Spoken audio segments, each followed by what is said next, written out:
फलटण पंढरपूर हा जो रेल्वे मार्ग आहे ब्रिटिश काळात मीटर गेज म्हणून मंजूर झालेला होता.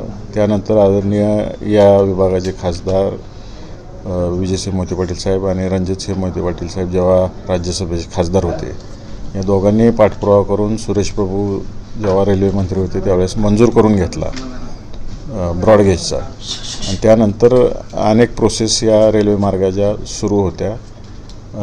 फलटण, माळशिरस आणि पंढरपूर तालुक्यातल्या अनेक शेतकऱ्यांच्या या बाबतीत शंका होत्या. गेली 2 वर्ष झालं मी पत्रव्यवहार करून आज या ठिकाणी त्या गावातल्या प्रमुख लोकप्रतिनिधी असतील, शेतकरी असतील, या सगळ्यांची बैठक आज आपण आयोजित केली होती. ज्या शंका आहेत, कसा मार्ग होणार आहे, कोणत्या पद्धतीनं होणार आहे, या बाबतीतली सखोल माहिती सगळ्या शेतकऱ्यांना या ठिकाणी आपण उपलब्ध करून दिलेली आहे.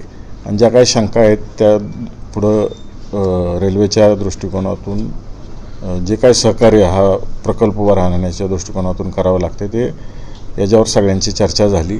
शेतकऱ्यांवरही अन्याय होणार नाही या दृष्टिकोनातून आम्ही सगळेजण प्रयत्न करतो आहे की ज्या काय मागण्या आहेत शेतकऱ्यांच्या त्या केंद्र शासनापर्यंत पोचवून त्यांना त्यांचं शंकेचं निरसन व शेतकऱ्यांचा फायदा कसा होईल हेच या बैठकीतनं आम्ही चर्चा घडवून आणली आणि त्याचा पाठपुरावा पुढं करत आहोत. प्रामुख्याने कोणकोणत्या समस्या समोर आल्या सध्याच्या बैठकीमध्ये? ॲक्विजिशन कशा पद्धतीनं होणार आहे, रेल्वे मार्गात बदल होतो आहे का, जुने जे काही सर्वे झालेले आहेत किंवा मोबदला दिला गेला आहे का नाही, याच्या बाबतीत रेकॉर्ड्स कुठं सापडत नाहीत. अशा टेक्निकल कॉमन अडचणी आहेत सगळ्यांच्या, त्याची नोंद आम्ही सगळ्यांनी घेतलेली आहे आणि ज्या ज्या पटलावरती हा विषय मांडायला लागतो तिथं आम्ही मांडणार आहे.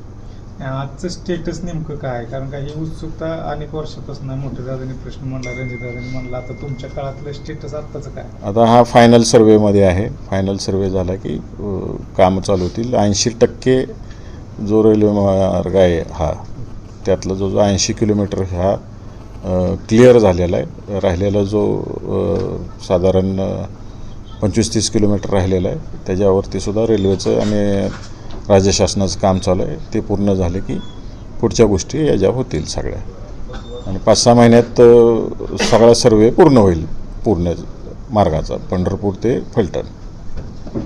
नाही, हे साहेब खूप दिवसापासून लोकांचं स्वप्न आहे, किमान आपल्या कार्यकाळात तर पूर्ण व्हावा अशी लोकांची अपेक्षा आहे. लोकांचं सहकार्य राहिलंच सगळ्यांचं आणि तिन्ही गोष्टी आहेत ह्यात. नुसतं मी पाठपुरावा करून हा विषय संपणारा नाही आहे. याला राज्य शासन, रेल्वेचा विभाग आणि शेतकरी या सगळ्यांनी एकाने व्यवस्थित समजून जर काम केलं आणि गतीनं काम केलं तर निश्चित लवकरात लवकर ह्याला आपल्याला मंजूर होईल, म्हणजे निधी मंजूर होईल आणि काम पूर्ण होईल लवकरात लवकर.